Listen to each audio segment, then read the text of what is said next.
Silakan duduk, saudara yang dikasihi Tuhan. Shalom. Puji Tuhan, pagi hari ini senang sekali bisa kembali bersama dengan saudara dalam ibadah minggu ini. Dan kita masih akan membahas mengenai seri khotbah di bukit. Dan mari minggu ini kita akan belajar membuka Alkitab kita dari Matius pasal 5 ayat 13 sampai 16.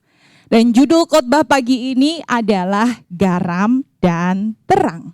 Mari kita bergantian membaca Matius pasal 5 ayat 13 sampai ayat 16, hanya 4 ayat saja. Dan kita akan membahas mengenai bagian kedua dari khotbah di bukit, garam dan terang. Yang sudah dapat katakan amin. Mari kita bergantian membaca, saya akan baca ayat ganjil, saudara membaca ayat genap. Kamu adalah garam dunia. Jika garam itu menjadi tawar, dengan apakah ia diasinkan? Tidak ada lagi gunanya selain dibuang dan diinjak orang.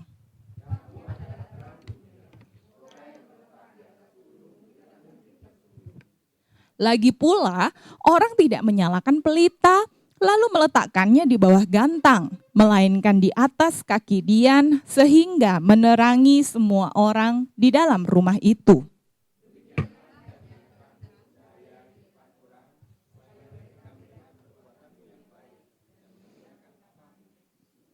Amin, amin. Saudara yang dikasihi Tuhan, suatu ketika ada seorang dosen yang memiliki sopir pribadi. Ya saudara jangan salah fokus sama gambarnya. Ini sekaligus saya lagi fun girling ya. Nah, si dosen ini yang tua ini ya, dia diundang ceritanya, diundang ke sebuah universitas yang baru. Dan waktu dia disetirin sama sopirnya, dosen itu berkata, aduh, aku sebenarnya capek banget ini mau ngajar, lelah banget. Tapi ya gimana ya namanya harus ngajar. Terus sopirnya bilang, ya sudah kali ini saya aja yang gantiin Bapak gitu. Loh kok kamu yang gantiin, kamu kan cuma sekedar sopir. Loh saya ini kan sopir pribadinya Bapak. Jadi setiap kali Bapak mengajar saya tahu Bapak itu ngomong apa. Apalagi kalau pertemuan pertama. Apalagi ini kan universitas baru kan, nggak tahu wajahnya Bapak. Jadi biar Bapak istirahat saja, saya yang akan mengajar.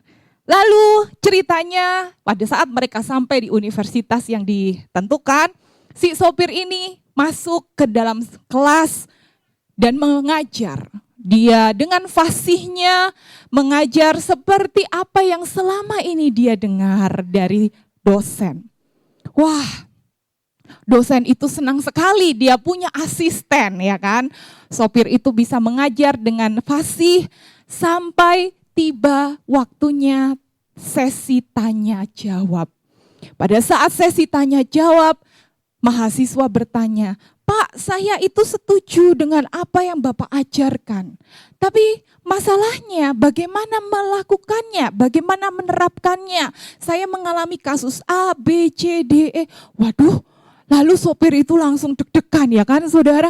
Lah dia ngerti teorinya, tapi untuk menjawab bagaimana menyelesaikan, bagaimana menerapkan, dia kaget, dia takut, dia nggak bisa menjawab, tapi dia punya akal. Lalu dia berkata, itu adalah pertanyaan yang sangat gampang. Sampai sopir saya saja itu bisa menjawabnya. Ya, jadi dia panggil sopirnya dan akhirnya sopirnya menjawab ya. Karena sopirnya adalah dosen yang sesungguhnya saudara. Maksudnya apa saudara? Dari kisah ini kita mau belajar gini loh. Seringkali untuk menghafal materi, untuk menghafal pengajaran itu tuh gampang. Apalagi jika kita sudah seringkali mendengarnya. Sama seperti sopir itu. Dia seringkali mendengar pengajaran dari dosen sehingga dia bisa hafal. Tetapi untuk melakukannya, untuk menerapkannya, itu adalah hal yang lain. Dan bukankah itu yang terjadi di dalam kehidupan kita sebagai orang Kristen? Itu juga yang dikatakan seorang pendeta dan teolog yang namanya John Stott. Dia berkata, khotbah di bukit, sekali lagi mengulang yang minggu lalu, khotbah di bukit itu adalah pengajaran Yesus yang paling terkenal. Paling banyak dihafal. Hafal doa Bapa kami, hafal garam dan terang dunia, hafal ucapan bahagia, tapi paling sulit dipahami dan paling sedikit ditaati. Dan itulah kenapa di dalam pergumulan kami sebagai tim pastoral, kami ingin untuk kita sama-sama belajar akan khotbah di bukit. Karena di dalam pengajaran Yesus Kristus, di sini terdapat banyak sekali hal-hal yang luar biasa, yang sering kali kita hanya hafal, tetapi sulit untuk kita lakukan. Oleh karena itu, mari kita mau sama-sama memahami dan melakukannya. Amin, saudara. Termasuk ayat yang kita baca. Jangan sampai kita seperti sopir tadi ya, yang hanya bisa mengajar, hanya bisa hafal, tapi tidak bisa menerapkan. Nah, di ayat yang kita baca ini, saya percaya saudara juga pasti pernah tahu, bahkan hafal, bahwa kita sebagai orang Kristen adalah garam dan terang dunia. Tetapi pertanyaannya adalah bagaimana maksudnya? Apa penerapannya? Nah, oleh karena itu kita perlu memahami konteks dari ucapan Yesus di ayat 13 sampai ayat 16 ini. Konteks yang pertama yang perlu kita pahami, ucapan Yesus tentang garam dan terang dunia disampaikan setelah ucapan bahagia yang kita pelajari minggu lalu. Maksudnya apa? Waktu Yesus menyampaikan ucapan bahagia, Yesus sedang mengajar murid-muridnya mengenai karakter pribadi sebagai pengikut Kristus. Di mana kalau pengikut Kristus, dia akan bergantung total, bergantung penuh kepada Tuhan. Kalau dia pengikut Kristus, orang yang sudah menerima anugerah, ditebus, dia akan fokus kepada apa yang di dalam hatinya, dan nanti akan keluar. Dan dia akan bertindak sesuai dengan kebenaran. Sesuai untuk kemuliaan Tuhan, bukan untuk dirinya sendiri. Ucapan bahagia berkaitan dengan karakter pribadi seseorang. Dan di dalam hubungannya dengan Tuhan, maka akan muncul kehidupan yang berbahagia seperti yang kita pelajari minggu lalu.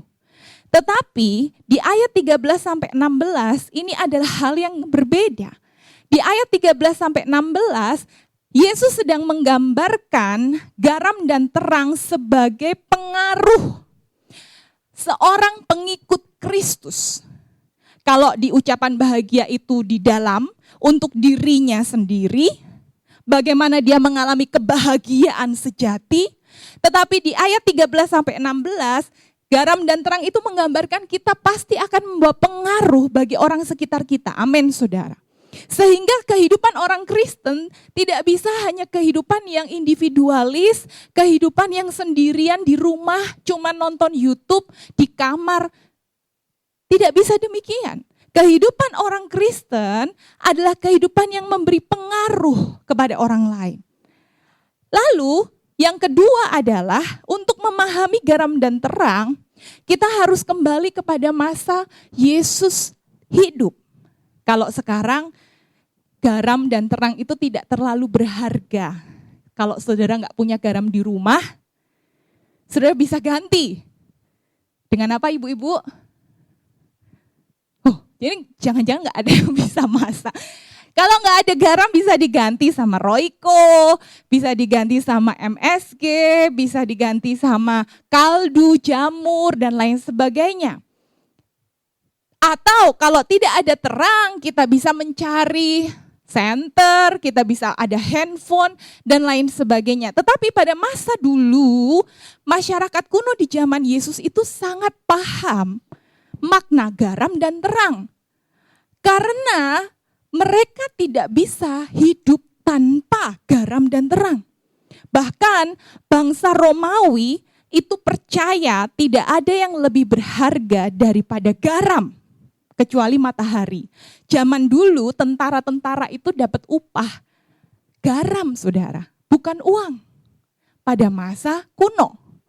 Bahkan sebuah kitab kuno di Yahudi juga menuliskan bahwa orang tidak bisa hidup tanpa garam. Jadi garam adalah sesuatu hal yang sangat penting. Terang juga adalah sesuatu hal yang sangat penting karena zaman dulu tidak ada listrik, tidak ada senter. Sehingga waktu Yesus menggambarkan garam dan terang, itu adalah sesuatu unsur yang gak boleh bisa dipisahkan dari kehidupan manusia. Dan yang ketiga, waktu Yesus menggambarkan garam dan terang, tolong melihat di ayat 13. Dikatakan di ayat 13 di sini adalah, di sini dikatakan kamu adalah garam dunia. Di ayat 14 juga dibilang, kamu adalah terang dunia. Yesus tidak sedang berkata begini. Kalau banyak, dulu waktu saya masih jauh lebih muda, saya seringkali mendengar khotbah ini tuh begini. Jadilah garam dan terang. Kalau saudara disuruh menjadi, berarti saudara sudah atau belum? Belum. Tapi di sini Yesus berkata, kamu adalah, berarti saudara sudah atau belum? Sudah. Jadi untuk menjadi garam dan terang itu bukanlah usaha manusia. Halo? Menjadi garam dan terang itu adalah sebuah identitas yang Tuhan sudah berikan bagi setiap umat percaya. Amin, saudara. Menjadi garam dan terang bukanlah sebuah usaha. Itu adalah tugas Allah. Dia mengubah kita dari gelap menjadi terang. Dia mengubah kita, memberikan rasa. Dan kita berperan sesuai identitas kita. Jadi kita enggak menjadi, kita tidak berusaha. Kita sudah menjadi garam dan terang. Tetapi masalahnya tidak semua orang berperan sesuai identitasnya. Di Efesus 5 ayat 8, satu orang boleh tolong bantu saya bacakan. Efesus 5 ayat 8, ini kata firman Tuhan. Atau saya saja bacakan. Di sini berkata begini, memang dahulu kamu adalah kegelapan, tetapi sekarang kamu adalah terang di dalam Tuhan. Sebab itu, hiduplah sebagai anak-anak terang. Sehingga yang Tuhan maksudkan di dalam garam dan terang ini, Tuhan sedang memberitahu kepada murid-muridnya. Ingat, yang mendengarkan khotbah di bukit adalah murid-murid Yesus.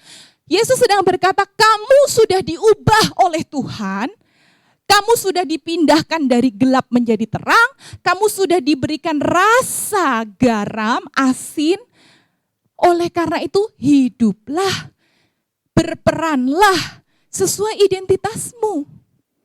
Karena masalahnya banyak orang Kristen tidak hidup sesuai identitas mereka.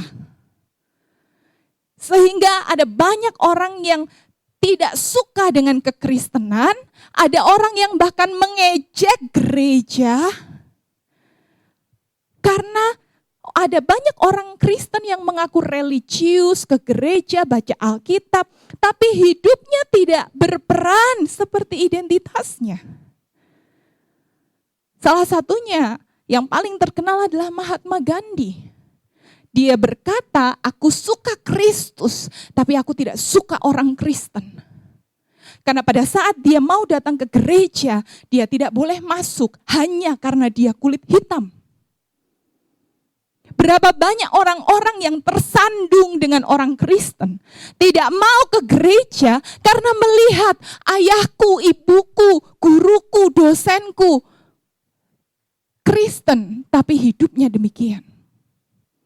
Kalau saudara baca buku yang lagi viral akhir-akhir ini namanya Broken String, tulisannya Aurelie Moormans. Aurelie menjelaskan bagaimana dia di-abuse oleh seseorang yang sangat religius. Bahkan dia bikin tato Yesus di tangannya supaya orang tahu betapa religiusnya dia. Padahal dia adalah seorang monster yang mengerikan. Tuhan ingin kita hidup sesuai identitas. Amin, saudara. Saya teringat sebuah kisah yang terjadi di Thomas Cup 1986. Pada saat itu Indonesia diwakili oleh seorang yang namanya Christian Hadinata dan Hadi Bowo. Jadi mereka tanding ganda begitu. Dan singkat cerita, di set yang pertama, mereka lagi tanding lawan wakil dari China, dari Tiongkok. Dan set yang pertama, Christian dan Hadibowo ini menang, skornya 18-14. Lalu di set yang kedua, mereka tuh sudah dapat angka 12-9, bentar lagi tuh menang. Tiba-tiba salah satu dari tim Tiongkok melakukan smash dan dihindari oleh Christian sehingga koknya keluar dari lapangan. Dan pada saat itu wasit memberikan poin untuk Indonesia. Wah, bentar lagi menang. Tapi apa yang terjadi? Di foto ini, Christian angkat tangan dan dia berkata, "Pak wasit, ada sesuatu yang harus saya sampaikan. Koknya tadi sebelum mendarat keluar arena, kena rambut saya terlebih dahulu. Karena koknya kena rambutnya berarti poinnya untuk China. Dan pada saat itu poin akhirnya menjadi milik lawan. Meskipun akhirnya si Christian ini menang, Indonesia menang waktu itu, wartawan penasaran dong. Wartawan tanya, "Christian Hadinata, ngapain kamu ngomong kalau koknya itu kena rambut?" Lah wong wasitnya aja nggak ngerti kok. Wasitnya tidak lihat. Kalau kamu nggak ngomong, itu kan kamu cepat selesainya. Kenapa kamu harus repot-repot untuk ngomong? Dan ini yang saya jadikan sebuah garis bawah. Dia berkata di hadapan wartawan, "Nama saya Christian. Saya adalah orang Kristen. Maka aku harus jujur dan melakukan apa yang benar." Wah. Mungkin nama saudara dan saya tidak Christian, tapi kita adalah orang Kristen. Amin, saudara. Kita pengikut Kristus. Bagaimana kita menghidupi identitas Kristen kita di dalam hidup kita? Karena apa yang kita hidupi itu akan berpengaruh kepada orang-orang yang ada di sekitar kita. Sekali lagi, Yesus mengatakan ini karena ada banyak orang yang mengaku Kristen, yang mengikut Kristus ke gereja dalam tanda petik, tapi sayang sekali hidupnya tidak sesuai dengan identitasnya. Oleh karena itu mari kita belajar, apakah selama ini kita sudah berperan sebagai identitas kita? Apakah kita sudah menjadi garam dan terang? Yang pertama, mari kita lihat peran kita sebagai garam. Satu orang boleh tolong bantu saya bacakan Matius 5 ayat 13 sekali lagi.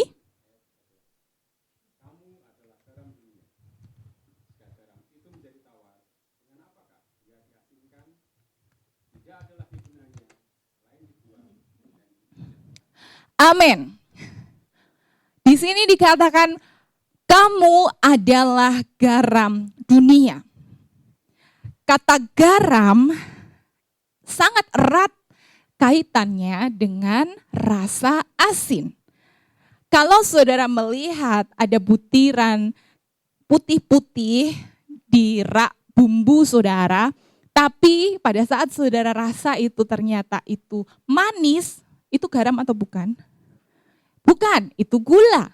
Atau pada saat saudara ada gumpalan putih-putih, tapi waktu saudara rasakan ternyata itu tidak ada rasanya, ampiang. Ternyata itu mungkin tepung yang sudah agak menggumpal. Bagaimana kita tahu satu butiran itu adalah garam dari rasanya? Tidak ada cara lain untuk mengetahui sesuatu itu garam selain dari rasanya. Dan itulah peranan kita sebagai garam dunia. Garam itu memberikan rasa. Bagi ibu-ibu atau bapak-bapak yang suka masak, saya tidak pernah lupa waktu saya masak, saya bikin sup, saya lupa kasih garam. Saking padat dan cepat-cepat, kelihatannya dari luar itu baik-baik saja, bukan? Tapi waktu anak saya makan, dia lepeh, apa ini gak enak gitu. Karena ternyata waktu saya, oh iya ya, kok hambar, rasanya gak enak. Karena ternyata tidak saya beri garam. Berapa banyak orang Kristen yang kalau dari luar kelihatannya baik-baik saja. Tapi pada saat seseorang berhubungan dengan dia, pada saat seseorang berelasi, ngobrol, kok ngomongnya gini sih? Kok hidupnya gini sih? Pernahkah saudara mengalami hal yang demikian? Dan itu yang dimaksud dengan garam. Sebagai orang Kristen, kita adalah bumbu Allah di dunia ini. Tahukah saudara, bahwa dunia ini tuh tidak ada rasanya, hambar.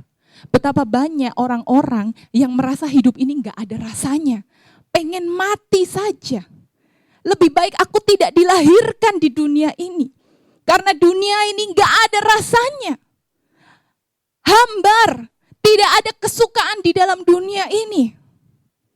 Tetapi sebagai orang Kristen, kita adalah bumbu Allah.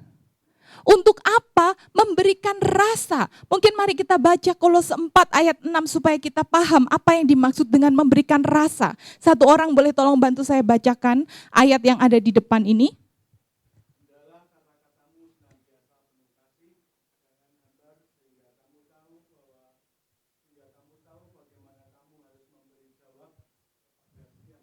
Amin. Bagaimana kita bisa tahu bahwa dia itu memberikan rasa lezat, bagaimana dia hidupnya tidak hambar? Alkitab berkata dari perkataannya. Berapa banyak kita bertemu dengan seseorang yang waktu dia ngomong, loh kok ngomongnya begini sih? Kok ngomongnya ngeluh terus, pahit terus, kasar terus.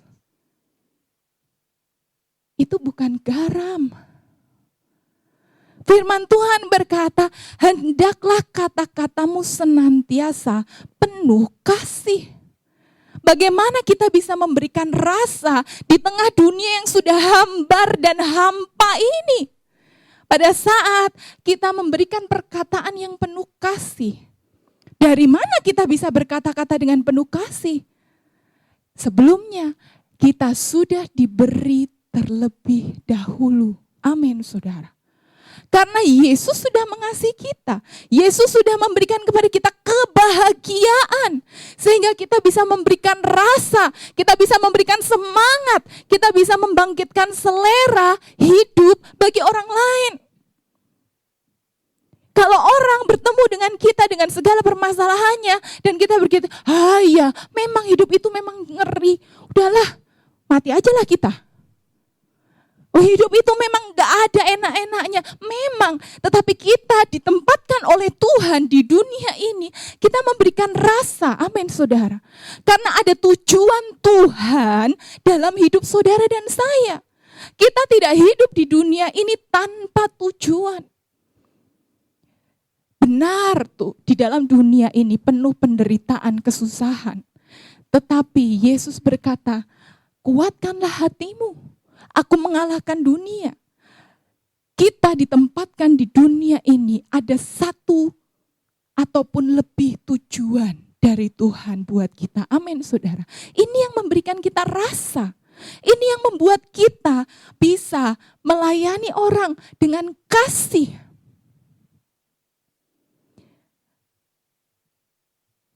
Bagaimana dengan kita di dalam hidup ini? Apakah kita menghidupi kehidupan yang terlalu membosankan dan tanpa sukacita? Sehingga pada saat kita berhubungan dengan orang lain juga merasa, lah hambar, lah pahit malahan.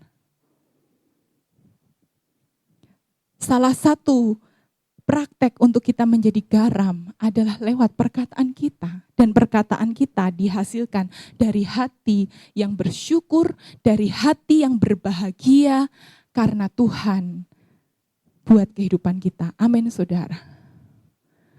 Lalu yang kedua, pada masa Yesus, selain garam itu memberikan rasa, fungsi yang kedua adalah menjadi pengawet. Garam itu mencegah pembusukan. Zaman dulu tidak ada kulkas. Mereka menggunakan garam untuk mengawetkan sesuatu. Dan kalau saudara punya teman dari Kalimantan, saudara pasti tahu bagaimana mereka punya makanan-makanan dari garam. Jadi ada teman saya orang Kalimantan, waktu saya sekolah Alkitab, mereka biasanya beli ikan lalu dimasukkan ke toples, terus habis itu tuh dikasih garam banyak sekali, sak toples. Lah, itu apa enggak asin banget? Enggak, nanti kita diamkan 5 hari, 6 hari, jadi seperti fermentasi begitu, lalu habis itu dimasak. Saya belum pernah mencoba karena saya ngelihat aja sudah enggak mau. Tetapi mereka makan dengan sangat lahap. Atau kalau tidak ikan, mereka biasanya pakai daging babi, terus dimasukkan ke toples, terus dikasih garam sebanyak-banyaknya. Dan mereka makan itu. Karena bagi mereka garam itu adalah pengawet yang mencegah pembusukan. Dan tahukah saudara, dunia kita sedang dan semakin membusuk. Kalau saudara mengingat 10 tahun yang lalu, 20 tahun yang lalu, bukankah kita melihat kejahatan semakin besar? Memang jenisnya sama. 100 tahun yang lalu ada perzinahan, tetapi semakin ke sini perzinahan semakin mengerikan. Semakin terang-terangan bahkan. Kalau 20 tahun yang lalu perzinahan itu ditutup-tutupi, sekarang terang-terangan. Korupsi misalnya, 40 tahun yang lalu, 100 tahun yang lalu juga tetap ada korupsi. Tetapi semakin ke sini, orang dengan gampang korupsi. Orang bahkan sudah ketahuan korupsi, dia masih dengan bangga tampil di depan media. Dunia kita sedang semakin dan pasti akan membusuk. Tetapi entah kenapa Tuhan tetap izinkan orang-orang Kristen, umat pilihannya hidup di dunia ini. Untuk apa? Untuk memperlambat kerusakan moral. Di dalam kitab 1-2 Tesalonika dikatakan bahwa kalau umatku diambil dari dunia ini, maka dunia ini akan sampai pada kehancurannya. Amin, saudara. Tapi kenapa Tuhan masih izinkan kita tinggal di dunia ini? Karena Tuhan punya tujuan kita memperlambat kerusakan moral, memperlambat kerusakan spiritual di dunia ini. Itulah kenapa kita ke gereja, itulah kenapa kita sharing, kita konseling. Untuk apa? Supaya pembusukannya itu diperlambat dan dicegah kalau bisa. Saya bertemu banyak orang yang dia busuk dari orang tuanya memberikan kebusukan, tapi pada saat dia mengenal Kristus, dia belajar firman Tuhan, dia dikonseling, dia mengalami pemulihan dan anak-anaknya tidak mengalami apa yang dia alami. Itu yang dimaksud dengan garam, saudara. Tetapi banyak juga orang Kristen pada saat melihat ada sesuatu yang buruk, kita malah nambah-nambahin. Oh ya pantes, lah kowe iki memang pantes dikutuk sama Tuhan. Lah, dia semakin terpuruk. Kita bukannya memperlambat pembusukan, kita mempercepat pembusukan. Dan bukankah itu adalah sesuatu hal yang berbahaya? Makanya Galatia 6 ayat 1-2 berkata begini, saudara-saudara, kalaupun seorang kedapatan melakukan suatu pelanggaran, jangan dibuang. Kamu yang rohani harus memimpin orang itu ke jalan yang benar. Amin, saudara. Dengan roh lemah lembut sambil menjaga dirimu sendiri supaya kamu juga jangan kena pencobaan. Makanya enggak boleh sendirian. Alkitab berkata, bertolong-tolonganlah menanggung bebanmu. Demikianlah kamu memenuhi hukum Kristus. Dan inilah fungsi komunitas gereja. Inilah fungsi kenapa kita ke gereja. Kenapa kita enggak cuma di kamar, dengerin firman dari YouTube kan bisa. Nyanyi kan juga sekarang sudah bisa. Tetapi kalau saudara cuman sendirian aja di rumah, saudara tidak bisa dikuatkan, saudara tidak bisa melayani. Saat saudara jatuh, saudara tidak tahu bahwa saudara sudah jatuh. Tetapi di gereja ada firman Tuhan yang menegur, ada orang-orang di sekitar saudara yang mengingatkan. Dan itu adalah sarana anugerah Tuhan supaya kita tidak semakin busuk. Amin saudara. Itulah yang disebut dengan garam. Dan itulah identitas orang Kristen.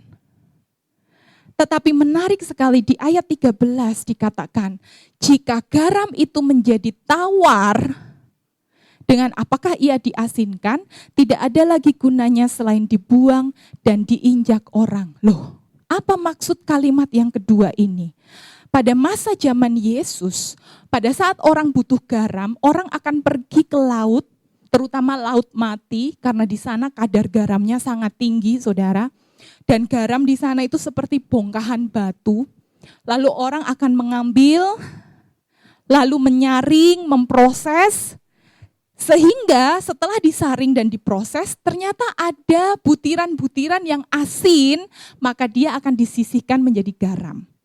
Tetapi ada butiran-butiran yang tidak asin, yang rusak, dan akhirnya dibuang di jalan begitu saja, lalu diinjak orang. Itu maksud dari ayat ini.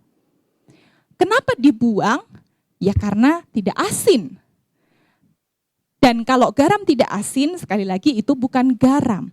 Tetapi penelitian membuktikan kenapa ada butiran-butiran di laut mati yang tidak asin, dikatakan karena biasanya terkontaminasi. Kotoran, zat-zat asing di sekitar rawa atau di sekitar laut. Sehingga butiran itu tidak lagi asin. Maksudnya apa? Yesus juga ingin berkata, kamu adalah garam dunia. Amin saudara. Kita sudah diberikan rasa oleh Kristus.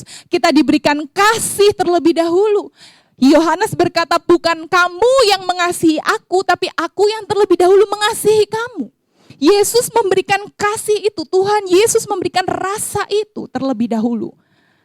Tetapi kalau kita terkontaminasi dengan zat-zat asing dunia ini, dengan pemikiran-pemikiran dunia ini, dengan kotoran-kotoran dari sekitar kita, itu yang membuat kita nggak asin lagi. Saya bertemu dengan orang-orang Kristen yang pahit hidupnya. Dulunya dia takut akan Tuhan, dia cinta Tuhan, dia penginjilan, dia memberitakan firman Tuhan, kesaksian. Tetapi lingkungan, situasi hidup mengkontaminasi dirinya. Sehingga dia merasa hambar. Jadi Kristen itu sama aja sama agama-agama lain. Yang penting kita berbuat baik. Yang penting kita nggak ngerugiin orang lain. No, saudara, kekristenan bukan demikian. Kekristenan adalah Tuhan terlebih dahulu memberi kepada kita. Dan kita juga memberi rasa kepada orang lain. Amin, saudara. Inilah identitas kita. Mungkin kita kelihatannya kecil, tidak berarti seperti garam. Tetapi garam yang kecil itu punya kemampuan untuk mempengaruhi orang-orang yang ada di sekitarnya. Amin, saudara. Bagaimana dengan kehidupan kita? Kita perlu mempertanyakan dua pertanyaan refleksi ini. Kalau kita sadar kita adalah garam, sudahkah kita memberi pengaruh bagi orang di sekitar kita? Atau bahkan mungkin pengaruh kita justru pengaruh yang buruk, berarti itu kita bukan garam dong. Atau mungkin kita tidak memberikan apa-apa, kita pasif, kita hambar, kita tidak ada rasa hidup di dunia ini lagi. Karena mungkin ada pola hidup dunia, ada nilai-nilai dunia, ada kebiasaan-kebiasaan dunia yang tanpa sadar telah mengkontaminasi kita. Dunia berkata, oh kamu harus miliki ini, itu supaya kamu bisa senang dan bahagia. Kita terkontaminasi dengan pemahaman itu. Oh iya, kalau aku nggak punya ini, nggak punya itu, hidupku nggak bahagia. Dan kita tidak bahagia. Kita lupa bahwa kebahagiaan kita yang sejati terdapat di dalam pribadi Yesus Kristus. Amin, saudara. Sehingga pada saat kita sudah terkontaminasi, kita kehilangan rasa sehingga diinjak-injak orang. Sayang sekali, kekristenan dilecehkan, diinjak, diejek. Karena orang-orang Kristen yang kehilangan rasa. Orang-orang Kristen yang tidak memberikan rasa bagi dunia ini. Itu yang pertama, menjadi garam. Lalu yang kedua, Yesus juga berkata bahwa kita adalah terang dunia. Satu orang boleh tolong bantu saya membacakan ayat 14 sampai 16. Amin. Kalau garam tadi itu adalah sesuatu hal yang kecil yang kadangkala tidak terlihat tapi memberikan pengaruh. Pengaruhnya itu tersembunyi. Tetapi berbeda dengan terang. Terang itu adalah pengaruh yang sangat terlihat. Sebelum Adam dan Hawa diciptakan, Tuhan di dalam Kejadian pasal 1 ayat 3 sampai 4 berkata, "Jadilah terang." Dan terang itulah yang memberikan kehidupan bagi orang, bagi umat manusia, bagi penciptaan umat manusia dan lain sebagainya. Di Alkitab, terang melambangkan kebenaran, kasih karunia, dan apa yang Tuhan lakukan. Berbeda dengan kegelapan. Kegelapan melambangkan dosa, kejahatan, dan perbuatan-perbuatan iblis. Tetapi maksudnya terang itu apa? Mari saya bawa kepada satu ilustrasi. Diceritakan ada, ini masa zaman dulu ya saudara. Pada masa dulu di mana belum ada listrik, ada seorang yang berjalan dengan membawa pelita, dengan membawa obor terang begitu. Lalu bertemulah dia dengan seseorang dan seorang itu bertanya, "Loh bro, kamu mau kemana?" "Aku mau pacaran dulu ke tempat itu gebetanku," gitu. "Lah kok repot-repot bawa pelita berat-berat pergi jauh?" "Kalau aku dulu pacaran nggak pakai tuh pelita-pelita repot bawa gitu jauh-jauh gitu." Terus si orang yang bawa pelita ini berkata, Ya memang kamu memang nggak repot-repot bawa pelita, tapi ya lihat apa yang kamu dapatkan." Ternyata yang dia dapatkan itu seperti kucing dalam karung ya. Pasangan hidupnya itu ternyata ya tidak seperti yang dia inginkan. Sama kisahnya seperti Yakub waktu menikahi, pujaan hatinya dia lupa bawa pelita. Sehingga waktu pagi datang, barulah kelihatan ternyata yang tidur bersama dia adalah Lea, bukan Rahel.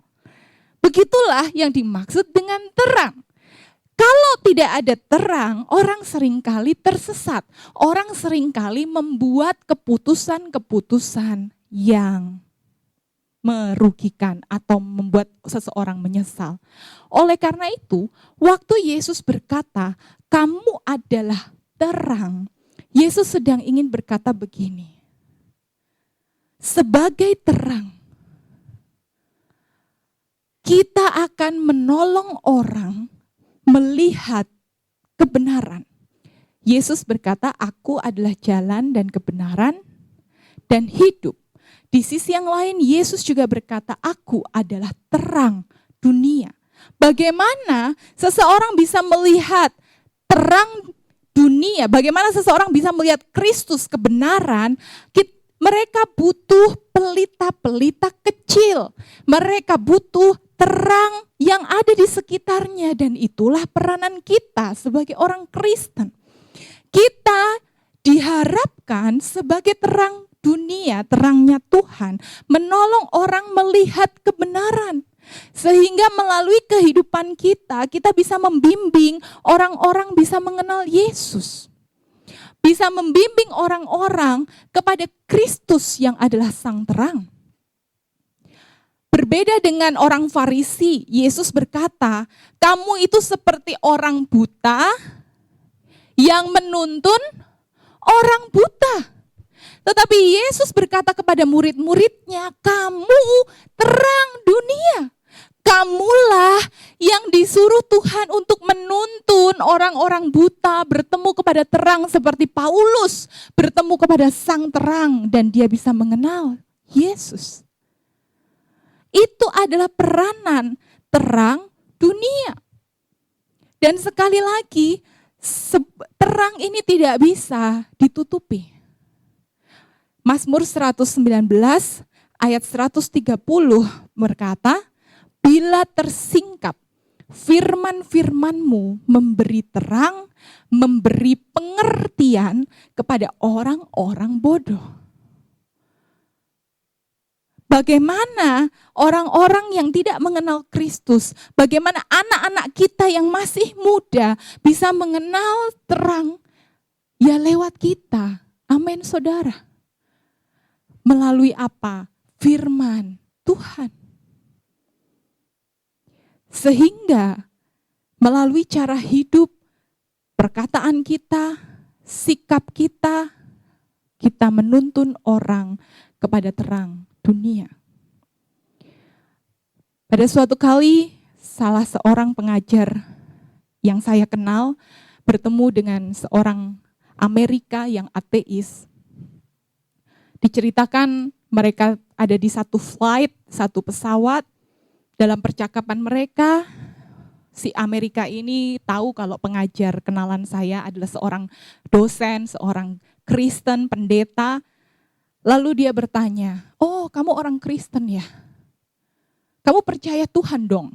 Ya saya percaya. Kalau begitu mana Allah? Saya tidak bisa melihat Allah. Bagaimana kamu bisa percaya kepada Allah? Aku tidak bisa melihat Allah. Lalu kenalan saya ini berpikir dan dia bertanya, kamu lihat listrik enggak? Maksudnya apa? Ya kamu lihat aliran listrik tidak? Tidak. Kamu percaya ada listrik? Percaya. Bagaimana kamu bisa percaya ada listrik? Ya karena ada lampu yang menyala, ada alat elektronik yang bisa dipakai menyala. Efek listriknya bisa dilihat. Begitu juga dengan Allah.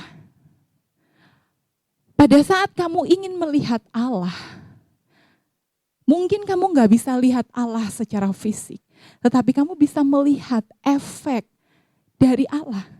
Masalahnya sekali lagi, orang Kristen yang dia kenal tidak menggambarkan Allah. Akhirnya dia bercerita, orang Kristen berkata Allah itu kasih, tapi apa yang aku dapatkan? Di rumah aku tidak ada kasih, aku mencari kasih dari orang lain. Akhirnya aku mendapat kekerasan. Aku mencari kasih di mana-mana, bahkan di gereja. Ternyata tidak ada kasih. Katanya Allah itu peduli, tapi apa yang terjadi? Orang-orang Kristen di sekitarku tidak memberikan kepedulian. Mereka meninggalkan aku pada saat aku terpuruk. Mereka mendatangi aku pada saat aku sukses. Mana Allah yang selama ini diajarkan di gereja? Melalui hidup kita sebagai terang, seharusnya kita membawa orang untuk bertemu kepada sang terang. Makanya di ayat 16 tadi dikatakan, demikianlah hendaknya terangmu bercahaya di depan orang, supaya mereka melihat perbuatanmu yang baik dan memuliakan Bapamu yang di surga. Kehidupan kita sebagai terang adalah untuk membawa orang mengenal dan memuliakan Bapa kita yang ada di surga. Masalahnya adalah tidak semua perbuatan baik itu memuliakan Tuhan. Pada saat Tuhan berkata di Matius pasal 7, Tuhan berkata, kamu orang-orang pembuat kejahatan. Padahal orang-orang itu adalah orang-orang yang sudah berdoa buat nama Tuhan. Mereka sudah membuat mujizat bagi nama Tuhan. Mereka berdoa bagi orang lain. Tetapi Tuhan berkata, aku tidak kenal kamu. Kamu sekalian enyah pembuat kejahatan. Waktu orang Farisi berkata, aku memberikan perpuluhan, aku berdoa, aku berpuasa, semuanya adalah perbuatan baik. Tetapi Tuhan tidak berkenan. Kenapa? Karena perbuatan baik mereka punya motivasi untuk diri mereka sendiri.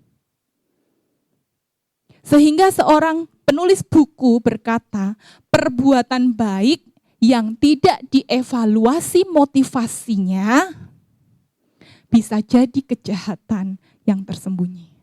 Saya ulang, perbuatan baik yang tidak dievaluasi motivasinya bisa jadi kejahatan yang tersembunyi. Banyak orang memberikan hadiah, tapi ternyata hadiah itu punya maksud manipulasi, transaksi, dan lain sebagainya. Perbuatan baik, tidak semua perbuatan baik itu memuliakan Allah.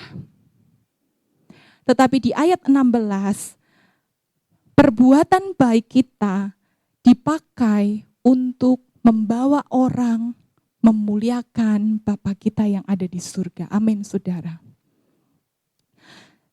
Jadi sebagai terang, sama seperti Yesus menerangi, memberikan kepada kita dari kegelapan kepada terang, dipertemukan kembali dengan Bapa. Kita juga melalui cara hidup dan perkataan kita harusnya menuntun orang kepada sang terang dunia. Sehingga orang benar-benar bisa melihat Allah melalui hidup kita. Tentu kita tidak sempurna. Kita masih ada mungkin salah dalam hal ini dan hal itu, tetapi firman Tuhan berkata kita terus dikuduskan, kita terus dimurnikan. Amin, saudara. Ini yang membuat orang melihat Kristus di dalam hidup kita.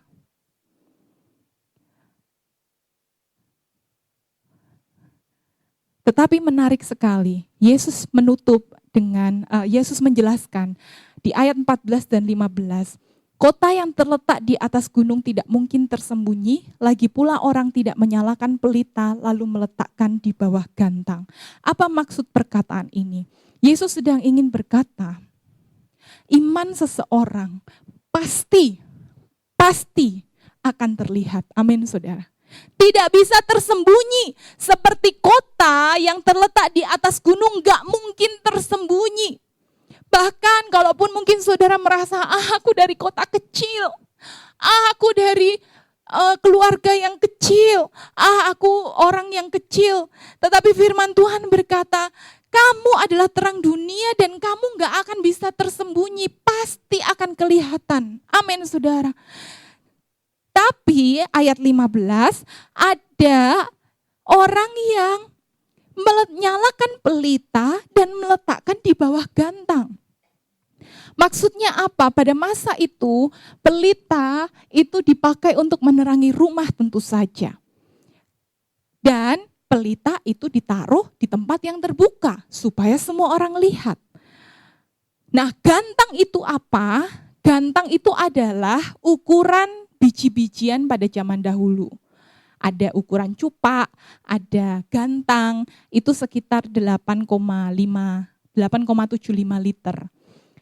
Dan Tuhan berkata, tidak mungkin ada orang menyalakan pelita lalu menutupnya dengan gantang.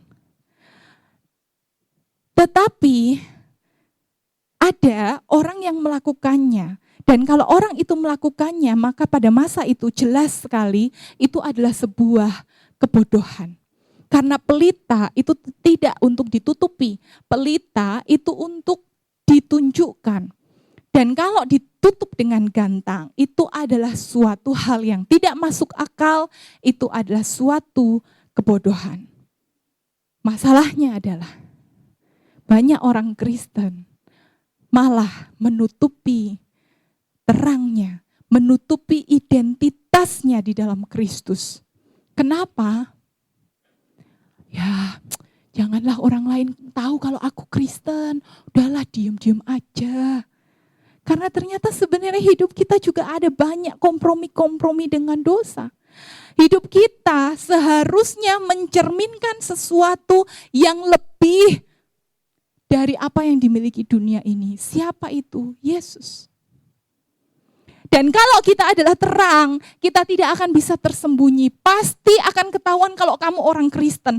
Pasti akan ketahuan kalau kamu beriman sama Yesus. Tetapi bagi orang-orang yang merasa dirinya Kristen, tetapi bahkan hidupnya tidak beda dengan orang yang di luar Kristen, kita perlu merefleksi, jangan-jangan kita adalah orang yang bodoh, yang menutupi terang dengan gantang. Oleh karena itu sebagai penutup kita perlu bertanya, sejauh mana orang lain dapat melihat Yesus melalui hidup kita? Atau justru orang lain merasa tersandung dengan hidup kita? Aku gak mau ke gereja, kamu aja hidupnya seperti itu. Aku gak mau ikut Yesus, Yesusmu seperti ini.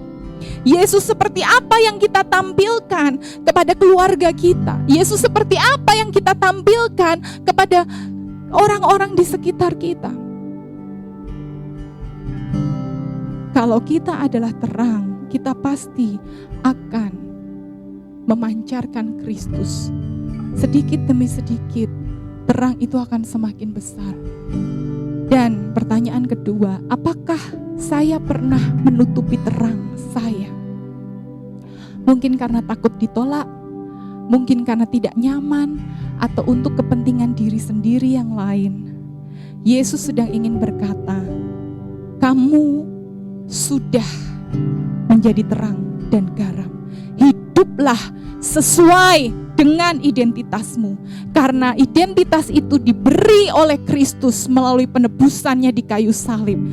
Dan kita melakukan peran kita di dalam dunia yang sudah semakin membusuk, yang hambar ini menjadi garam dan terang. Dan kita tidak bisa lagi kompromi, kita tidak bisa lagi terkontaminasi oleh apa yang dunia miliki. Mari kita datang kepada Tuhan. Bapa di surga, pada pagi hari ini kami segenap umat-Mu, jemaat-Mu di GBS Bunga Bakung Magelang, kami datang kepadamu Tuhan, merendahkan hati kami untuk menyediakan hati kami dibentuk oleh Engkau lagi Tuhan. Kami mau diingatkan akan identitas yang Tuhan sudah berikan kepada kami.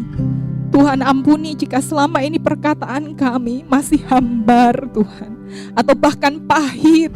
Tolong kami supaya kehidupan kami adalah kehidupan yang berbahagia karena kami mengingat dan terus hidup di dalam kasih-Mu Tuhan. Sehingga perkataan kami adalah perkataan yang penuh kasih, memberi semangat, memberikan kekuatan buat orang-orang di sekitar kami. Tolong kami Tuhan, untuk kami bisa menolong orang-orang di sekitar kami, bisa mengenal Engkau. Ampuni kami Tuhan, jika selama ini ada tindakan kami, kehidupan kami menyandung orang Tuhan, bahkan menghalangi mereka datang kepada Tuhan.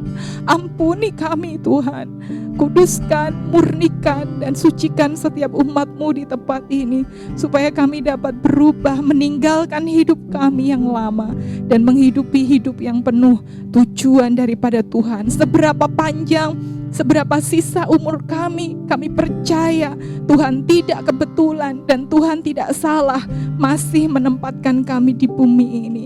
Tuhan, berikan kepada kami hikmat-Mu Tuhan, untuk kami dapat mengerti apa yang harus kami lakukan sebagai garam dan terang Tuhan. Terima kasih Bapa di surga. Hamba menyerahkan segenap umat-Mu di tempat ini. Kiranya kami akan kembali ke rumah kami masing-masing, pekerjaan kami masing-masing, setiap pergumulan kami dengan menyadari identitas kami di dalam Kristus Yesus. Oleh karena itu Tuhan, hamba lepaskan berkat buat setiap umat-Mu. Biarlah kiranya Tuhan memberkati mereka di dalam pekerjaan mereka, sehingga apapun yang mereka kerjakan, Tuhan perbuat berhasil untuk memuliakan nama Tuhan. Berkati rumah tangga Tuhan. Biarlah kasih Kristus, damai sejahtera Kristus ada di dalam setiap rumah, setiap anak-anak-Mu di tempat ini. Juga kesehatan dan juga setiap pergumulan anak-anak-Mu, kiranya Tuhan menolong. Terima kasih Bapa di surga. Kami akan pulang membawa berkat daripada Allah Bapa, kasih sayang daripada Yesus Kristus, persekutuan penghiburan di dalam Roh Kudus. Tuhan mengasihi engkau, memberkati engkau dan melindungi engkau. Tuhan menyinari engkau dengan wajah-Nya dan memberi engkau kasih karunia. Tuhan menghadapkan wajah-Nya kepadamu dan memberi engkau damai sejahtera.